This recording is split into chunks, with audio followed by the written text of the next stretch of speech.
Memorial में हार्दिक अभिनंदन करता हूँ। ये वार मेमोरियल यहाँ पर कारगिल शहीदों की याद में नवंबर 2004 में बनाया गया था। ये वार मेमोरियल यहाँ पर बनाने का मुख्य कारण ये था कि कारगिल युद्ध का एक बड़ा भाग द्रास सेक्टर में लड़ा गया था। इसके अलावा जिस स्थान पर आप खड़े हैं वहाँ से कुछ एक चोटियाँ दिखाई देती हैं जिनके ऊपर पाकिस्तान आर्मी ने कब्जा किया था। ये दिखाई देने वाली चोटियाँ इस प्रकार से हैं। आपके सामने जो पहाड़ी दिखाई दे रही है नाम तोलोलिंग। अगर आप अपना ध्यान थोड़ा बाएं बिल्कुल स्काईलाइन के ऊपर लेकर जाएं, जहां पर हल्का स्नो गिरा हुआ है, नाम तोलोलिंग टॉप। तोलोलिंग टॉप से बाएं की तरफ बढ़ता हुआ स्पार, जहां पर स्काईलाइन में दो नुकीली चोटियां दिखाई दे रही हैं। दहने वाली चोटी नाम टाइगर हिल। टाइगर हिल से बाएं की तरफ बढ़ता हुआ स्पार, जहां पर दूसरी नुकीली चोटी दिखाई दे रही है, नाम राइनो हॉर्न। टाइगर हिल और राइनो हॉर्न के बीच में कुछ एक छोटी छोटी पोस्टें हैं, जैसे India Gate, helmet top, Shivling post और रॉकी नोक। वापस राइनो हॉर्न से बाएं की तरफ बढ़ता हुआ स्पार, जहां पर लास्ट स्काईलैंड के ऊपर बर्फ गिरा हुआ दिखाई दे रहा है, नाम .4875। .4875 को बत्रा टॉप के नाम से भी जाना जाता है, क्योंकि यहाँ पर कैप्टन विक्रम बत्रा का शहादत हुआ था। जिस रास्ते से आप आए हैं, इस रास्ते को नेशनल हाईवे 1 डेल्टा के नाम से जाना जाता है, जो कि लेह को श्रीनगर के साथ जोड़ता है। कारगिल का युद्ध 20 मई 1999 को शुरू हुआ था और 26 जुलाई 1999 को संपन्न हुआ था। इसीलिए हम विजय दिवस हर साल 26 जुलाई को मनाते हैं। घुसपैठ होने का मुख्य कारण ये था कि शिमला समझौते के तहत दोनों देशों की सेना विंटर के दौरान काम्बरफील इलाके में चला जाता था, क्योंकि यहाँ का record temperature -60 degree centigrade record किया गया था।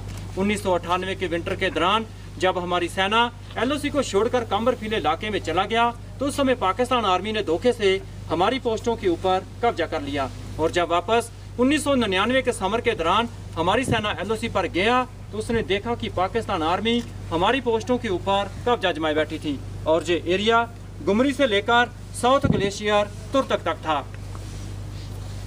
तोलोलिंग पहाड़ के ऊपर सबसे पहले 18 ग्रेनेडियर के जवानों द्वारा ऑपरेशन शुरू किया गया, लेकिन अच्छी तरह से पोजीशन बनाकर बैठे हुए घुसपैठियों के प्रभावित फायर के द्वारा यूनिट की मूवमेंट को रोक दिया गया। मूवमेंट केवल खराब मौसम और अंधेरी रात में ही संभव हो सका। कुछ दिनों की लड़ाई के बाद 18 ग्रेनेडियर एक फर्म बेस बनाने में कामयाब हो गया। उसके बाद इस पहाड़ी के ऊपर कब्जा करने के लिए टूर राज राइफल के जवानों द्वारा अलग अलग दिशाओं से हमला किया गया और इस प्रकार 20 मई 1999 से लेकर 13 जून 1999 तक चले संघर्षपूर्ण ऑपरेशन के बाद इस पहाड़ी के ऊपर कब्जा किया, जहां पर हमारी casualty 3 officer, 4 junior commissioned officer और 33 जवान का हुआ था। तोलोलिंग पहाड़ के ऊपर कब्जा हो जाने के बाद इंडियन आर्मी का ध्यान टाइगर हिल पर गया, क्योंकि टाइगर हिल से दुश्मन नेशनल हाईवे को डायरेक्ट शूट करता था, जिससे सेना की कॉन्वॉय और सिविल व्हीकल को आने जाने में परेशानी होती थी। टाइगर हिल पर कब्जा करने के लिए 8 सिख और 18 ग्रेनेडियर को नियुक्त किया गया। दोनों पलटनों ने अच्छी प्लानिंग के साथ इस पोस्ट के ऊपर हमला किया और 3 जुलाई से लेकर 8 जुलाई तक चले ऑपरेशन के बाद टाइगर हिल पर कब्जा किया। टाइगर हिल पर 18 ग्रेनेडियर के ग्रेनेडियर जोगेंद्र सिंह यादव की बहादुरी को देखते हुए उन्हें परमवीर चक्र और लेफ्टिनेंट बलवान सिंह की बहादुरी को देखते हुए उन्हें महावीर चक्र के साथ सम्मानित किया गया।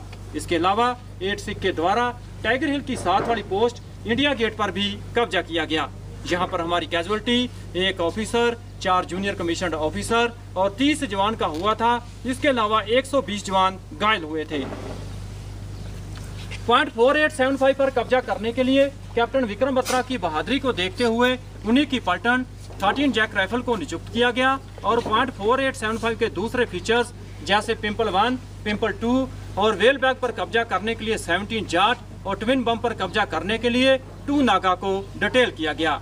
तीनों पलटनों ने अच्छे सोच विचार के साथ इन पोस्टों के ऊपर हमला किया और 4 जुलाई से लेकर 10 जुलाई तक चले ऑपरेशन के बाद इन पोस्टों के ऊपर कब्जा किया, जहां पर हमारी सबसे ज्यादा कैजुअलिटी 59 जवान का हुआ था।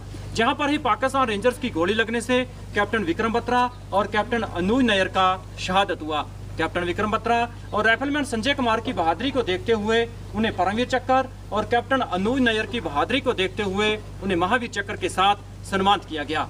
जिन पलटनों ने कारगिल युद्ध में हिस्सा लिया और जिन पलटनों के जवानों ने इस युद्ध के दौरान शहादत प्राप्त किया, उन सभी के नाम इस वार मेमोरियल में दर्ज हैं। इसके अलावा आपके दहने कैप्टन मनोज पांडे गैलरी में ऑपरेशन विजय के कुछ फोटोग्राफ्स और पाकिस्तान आर्मी के कुछ इक्विपमेंट रखे गए हैं, आप देख सकते हैं। तो साहिबान, अंत में मैं यही कहना चाहूँगा कि आओ झुक कर सलाम करें उनको जिन्हें ये मुकाम हासिल होता है। कितनी किस्मत वाले हैं वो लोग जिनका खून देश के काम आता है। Thank you sir.